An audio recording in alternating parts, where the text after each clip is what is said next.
प्रिय बंधुभगिनीनो, मी फादर डॉक्टर पॅट्रिक डिसूजा. आज मी मत्तेकृत शुभवर्तमान अध्याय 25 वचन 1 ते 13 10 कुमारींचा दृष्टांत या विषयावर मनन करत आहे. 10 कुमारींच्या ह्या दृष्टांतामध्ये येशू वराच्या आगमनाच्या प्रतीकाद्वारे आपल्या शिष्यांना आणि इतरांना 2 शाश्वत सत्ये समजावून सांगत आहे. त्यापैकी पहिले म्हणजे आपल्याला प्रभूच्या आगमनाची, दुसऱ्या आगमनाची आणि आपल्या मृत्यूची वेळ माहीत नाही आणि त्यामुळे परमेश्वराच्या राज्याचा वारसा मिळवण्यासाठी आपण नेहमीच तयार असणे आवश्यक आहे. येशू सांगतो, स्वर्गाचे राज्य अशा 10 कुमारिकांसारखे होईल ज्याने आपले दिवे घेतले आणि त्या वराला भेटायला गेल्या. त्यापैकी 5 मूर्ख होत्या आणि 5 शहाण्या होत्या. कारण जेव्हा मूर्ख कुमारिकांनी आपले दिवे घेतले तेव्हा त्यांनी तेल सोबत घेतले नाही, पण शहाण्यांनी मात्र त्यांच्या दिव्याबरोबर तेलाचे भांडे पण घेतले. येथे येशू त्या 10 कुमारिकांच्या कथेची पार्श्वभूमी तयार करत आहे, ज्या वराला भेटण्यासाठी दिवे तयार करत आहे. आध्यात्मिक जीवन म्हणजे एक प्रवास आहे, ज्यामध्ये प्रार्थना, चिंतन आणि येशूच्या शिकवणीचे पालन करून परमेश्वराच्या जवळ राहण्याचा प्रयत्न करणे आणि आपल्या पापांसाठी पश्चाताप करणे आणि पुन्हा एकदा प्रभूशी एकत्र येऊन आपल्या ध्येयाकडे कूच करणे अभिप्रेत आहे. आपण या प्रवासात किंवा प्रक्रियेत असताना असे काही प्रसंग येतील जेव्हा आपल्याला थकवा जाणवू शकतो, कंटाळा येऊ शकतो किंवा त्या 10 कुमारिकांच्या बाबतीत जसे घडले तसे आपण देहाच्या किंवा इतर मोहांना बळी पडू शकतो. येशू पुढे दृष्टांतात त्याचेच वर्णन करताना म्हणतो, वर यायला उशीर झाल्यामुळे त्या सर्वजणी तंद्रीत होऊन झोपल्या. मध्यरात्री आरडाओरडा झाला, हा आला वर, त्याला भेटायला बाहेर या. कधीकधी आपण प्रभूच्या येण्याची वाट पाहत असताना देहाच्या प्रलोभनांना किंवा इतर गोष्टी म्हणजे पैसा, शक्ती किंवा संपत्तीच्या प्रलोभनांना बळी पडू लागतो. आपल्या जीवनात आणि आपल्या तारणासाठी काय महत्त्वाचे आहे आणि काय महत्त्वाचे नाही हे आपण स्वतः ठरवले पाहिजे आणि आपल्या तारणासाठी अधिक महत्त्वपूर्ण असलेल्या गोष्टी मिळवण्यासाठी अधिक वेळ आणि शक्ती आपणास खर्च करावी लागेल. पैसा, सत्ता, प्रतिष्ठा, टीव्हीवरचे कार्यक्रम, इंटरनेट इत्यादी या जगातील गोष्टी काही प्रमाणामध्ये चांगल्या आणि आवश्यक आहेत, पण त्यांना आपल्या तारणासाठी आवश्यक असलेल्या गोष्टींपेक्षा जास्त महत्त्व आपण देऊ नये. उदाहरणार्थ प्रार्थनेचं जीवन, बायबलचं वाचन, परमेश्वर आपल्या जीवनात किती महत्त्वाचं आहे ते ठरवणे, पवित्र ख्रिस्त शरीराला युख्रिस्टला म्हणजे मिसा बलीला उपस्थित राहणे, कन्फेशन कबुली जबाब, धर्मदाय, चर्चसाठी असलेले आपले कर्तव्य आणि समाजकार्य ह्या गोष्टी जास्त महत्त्वाच्या आहेत, हे आपण लक्षात घेतलं पाहिजे. म्हणून जेव्हा आपण झोपेत असतो, याचा अर्थ जेव्हा आपण परमेश्वरासोबत राहण्याच्या आपल्या ध्येयापासून दूर जातो, तेव्हाच वर येतो आणि वराला भेटण्याच्या तयारीसाठी आपल्याला घाई करावी लागते. आपण इथे आपल्या तयारीची इथे खरी परीक्षा आहे, कारण येशूने ह्या दृष्टांतामध्ये त्याचे पुढील प्रमाणे वर्णन केले आहे. मग त्या सर्व कुमारिका उठल्या, त्याने आपले दिवे कापले म्हणजे तयार केले आणि मूर्ख शहाण्यांना म्हणाल्या, तुमच्यातले थोडेसे तेल आम्हाला द्या, कारण आमचे दिवे विझत आहेत. पण शहाणीने उत्तर दिले, आमच्यासाठी आणि तुमच्यासाठी तेल पुरेसे नसल्यामुळे तुम्ही व्यापाऱ्यांकडे जा आणि स्वतःसाठी तेल विकत घ्या. मूर्ख कुमारिकांनी शहाण्या कुमारिकांकडून तेल मागणे आणि शहाण्या कुमारिकांनी त्यांच्या विनंतीस नकार देणे हा आपल्याला सांगण्याचा एक प्रतिकात्मक मार्ग आहे. असं आपल्याला सांगितलं गेलं आहे की या आध्यात्मिक प्रवासात किंवा परमेश्वराच्या जवळ राहण्याच्या प्रक्रियेत आपण सर्व एकटेच आहोत. आपल्यालाच तयारी करावी लागेल, प्रार्थना करावी लागेल, चिंतन करावे लागेल आणि परमेश्वराबरोबर चालण्याचा संकल्प करावा लागेल. इतरांनी आपल्याबरोबर येण्याची आपण वाट पाहू नये. परमेश्वराला भेटण्याची आपली वैयक्तिक तयारी असावी. आपण जर स्वतःला तयार केले नाही, परमेश्वराचे राज्य असलेल्या आपल्या इच्छित स्थानापर्यंत पोहोचण्यासाठी कोणीही आणि काहीही आपल्या मदतीला येणार नाही. वराला भेटणे ही आपली वैयक्तिक तयारी आहे आणि जबाबदारी आहे. म्हणजेच परमेश्वराच्या राज्याचा वारसा मिळवण्याचा आपला हा प्रवास हा वैयक्तिक प्रवास असेल. एकतर आपण वेळेत स्वतःला तयार करू आणि परमेश्वराचे राज्य आपल्याला मिळेल, किंवा परमेश्वराच्या राज्यापासून आपल्याला दूर जावं लागेल. येशूने ह्या परिस्थितीचे वर्णन पुढील शब्दात केलेले आहे. येशू म्हणतो, आणि त्या तेल विकत घेण्यासाठी जात असताना वर आला. ज्या तयार होत्या त्या त्याच्याबरोबर लग्नाच्या मेजवानीला गेल्या आणि दार बंद झाले. परमेश्वराच्या राज्यात प्रवेश करण्यासाठी जी तयारी करायची आहे त्यामध्ये प्रार्थना महत्त्वाची आहे. येशूच्या शिकवणीचे वाचन करा, त्यावर मनन करा, त्या आचरणात आणा आणि तयारीच्या या काळात सर्व संकटे, अडचणी, परीक्षा आणि छळ सहन करण्यास तयार राहा आणि आपल्याला आवश्यक असलेले सर्व त्याग करण्यास तयार राहा.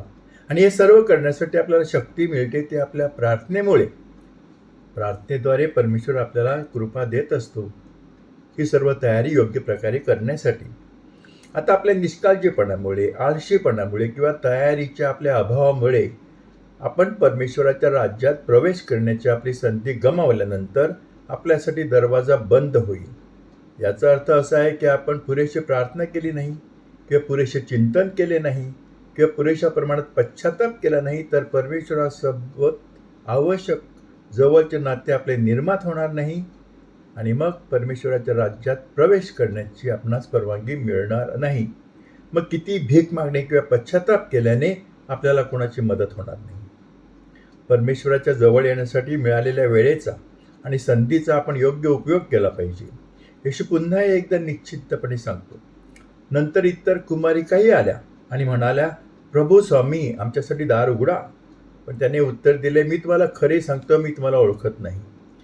दृष्टांताच्या शेवटी येशू त्याच शाश्वत सत्यांचा पुनरुच्चार करतो की आपण वराला भेटण्यास नेहमी तयार असले पाहिजे. कारण आपल्याला येशूच्या दुसऱ्या येण्याची वेळ किंवा आपल्या स्वतःच्या मृत्यूची वेळ माहीत नाही. येशू हे स्पष्टपणे सांगतो. म्हणून सावध राहा, कारण तुम्हाला तो दिवस किंवा वेळ माहीत नाही. अशा प्रकारे या दृष्टांतात आपण 10 कुमारी आहोत आणि वर हा परमेश्वर आहे, जो त्याच्या दुसऱ्या येण्याच्या दिवशी किंवा आपल्या मृत्यूच्या दिवशी आपल्याला भेटायला येईल आणि आपल्याला माहीत नसलेल्या तासाला किंवा वेळेला तो येऊन त्याच्या राज्यात आपल्याला घेऊन जाईल. दुसऱ्या शब्दांत सांगायचे तर आपल्या प्रभूच्या दुसऱ्या आगमनाची वेळ किंवा परमेश्वराला भेटण्यासाठी आपण या जीवनातून निघून जाण्याची वेळ म्हणजे आपल्या मृत्यूची वेळ आपल्याला कधीच कळणार नाही. आणि म्हणून आपण परमेश्वराला भेटण्यासाठी सदैव तयार असणे आवश्यक आहे. आपण नेहमी जागृत असले पाहिजे. याचा अर्थ आपण कोणत्याही गोष्टींना गृहीत धरू नये आणि पापी वर्तन करण्यात आपला वेळ वाया घालवू नये. संत पौल आपल्याला स्पष्टपणे सांगतात, तुम्हाला माहीत आहे की ही कोणती वेळ आहे. झोपेतून जागे व्हायला आता योग्य वेळ आहे. कारण जेव्हा आपण प्रथम विश्वास ठेवला होता तेव्हापासून आता तारण आपल्या जवळ आले आहे. रात्र गेली आहे, दिवस जवळ आला आहे. चला तर मग अंधाराची कामे सोडून प्रकाशाची चिलखत घालूया. आपण दिवसाप्रमाणे वागूया. मद्यपान करू नका, लवाडी करू नका, भांडणे आणि मत्सर करू नका, परंतु प्रभू येशू ख्रिस्ताला परिधान करा आणि देहाची इच्छा पूर्ण करण्यासाठी कोणतीही तरतूद करू नका. आपल्याकडे दूरदृष्टी असणे आवश्यक आहे, जी त्या शहाण्या कुमारिकांकडे होती. त्या मूर्ख कुमारींकडे मात्र दूरदृष्टी नव्हती. आपल्या दूरदृष्टी असेल तर आपल्या दूरदृष्टीने आपण वाईटाचा अंदाज घेऊन वाईट गोष्टी टाळू शकतो. ज्यांच्याकडे दूरदृष्टी आहे ते वेळ, परिस्थिती आणि ठिकाणी समजून घेतील जिथे आपल्याला प्रलोभनांना सामोरे जावे लागेल आणि आपण चुकून पापामध्ये पडू शकतो. दूरदृष्टी असलेली व्यक्ती अशा परिस्थिती, असे प्रसंग, अशा वेळा टाळण्याचा प्रयत्न करील आणि मग सर्व प्रलोभनापासून दूर राहील. येशूच्या शिकवणीवर आधारित आपल्या जीवनासाठी आपल्याला योग्य योजना आखणे पण आवश्यक आहे. जेव्हा आपण आपल्या जीवनासाठी एक निश्चित योजना तयार केली असेल तेव्हा आपण त्या योजनेचे अनुसरण करू शकतो आणि परमेश्वराला भेटण्याचे आपले ध्येय गाठू शकतो. प्रभूला भेटण्याची आणि त्याच्याबरोबर असण्याची आपली योजना तयार करण्यासाठी आणि तिचे अनुसरण करण्यासाठी आपण प्रार्थना एक मार्गदर्शक प्रकाश आहे असा विचार केला पाहिजे. प्रार्थनेमुळे आपल्याला तारण प्राप्त होण्यास मदत होणाऱ्या क्रियाकल्पांमध्ये भाग घेण्यास नक्कीच मदत होईल. परमेश्वराची मदत आपल्या प्रार्थनेद्वारे आपल्याला मिळते आणि परमेश्वराच्या मदतीशिवाय आपण तारण प्राप्त करू शकणार नाही.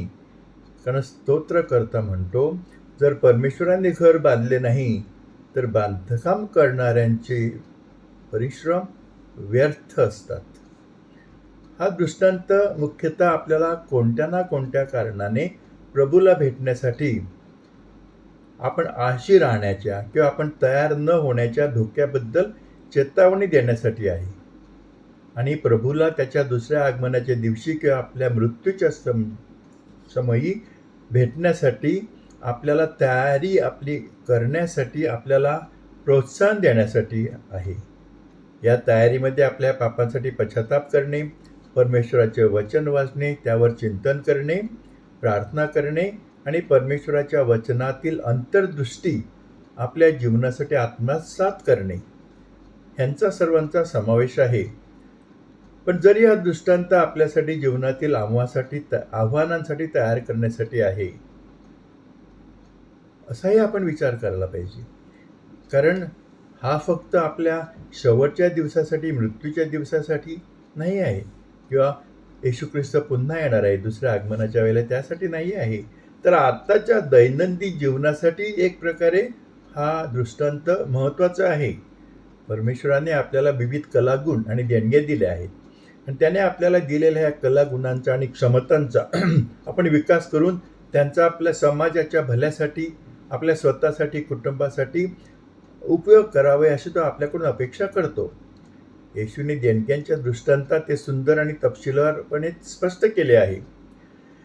जे लोक परमेश्वराच्या लोकांच्या भल्यासाठी त्यांची प्रतिभा स्वीकारतात, विकसित करतात आणि त्यांचा वापर करतात, ते शहाण्या कुमारिकांसारखे असतील, ज्यांना पुरस्कृत केले जाईल.